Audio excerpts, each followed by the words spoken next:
Ermənistan Azərbaycandan balaca olsa da Ermənistanı hamı tanıyır. Müştəri məndən söhbət elədi, soruşdu hardansan? Deyirəm ki, Azərbaycandanam.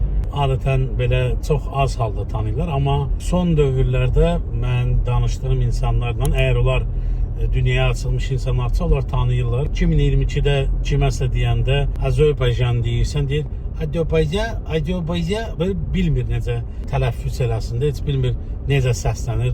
Yəni nəinki harda olduğunu bilsin də. Biz məktəbdə oxuyanda bizə ölkələri hamısının paytaxtlarına coğrafiya dərsində keçirdilər axı. Bu ölkədir, paytaxtı budur, ərazisi budur, bunları bilirdik. İstər-istəməz biz istənilən ölkənin adını eşidəndə onu düzgün səsləndirmə edə bilirik.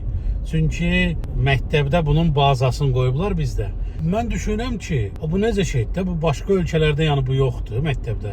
Coğrafiya dərsində bunları öyrətsinlər ki, bu ölkələrdir, bu paytaxtıdır, nə bilim belə səslənir.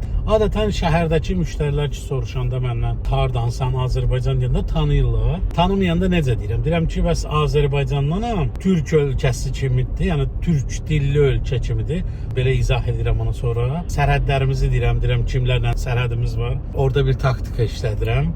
Həmişə deyəndə, niyə taktika işlədirəm? Çünki Ermənistan Azərbaycandan balaca olsa da Ermənistanı hamı tanıyır. Sizcə niyə? Çünki yaxşı lobbiləri var, yaxşı bunu reklam edirlər deyə Ermənistanı hamısı tanıyır. Rusiyanı da birinci çəkmirəm. Rusiya əslində tanınandır. Rusiya ilə Ukrayna hadisələrinə görə. Bilirəm ki, Rusiyanın qonşusu desəm, belə pis baxırlar. Ona görə ən optimal variant təqdimat üçün birinci qonşularımız deyirəm Ermənistandır, sonra deyirəm Rusiyadır, sonra Gürcüstandır. Gürcüstan deyəndə deyirəm ki, Atlanta yox ha, burada ştat var, Georgia ştatı var. Deyirəm, yəni Atlanta, Georgia yox.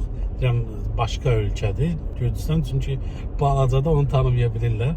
Amma nəzərə alsaq ki, Merabla İlya kifayət qədər Gürcüstanı tanıdıblar bu arada.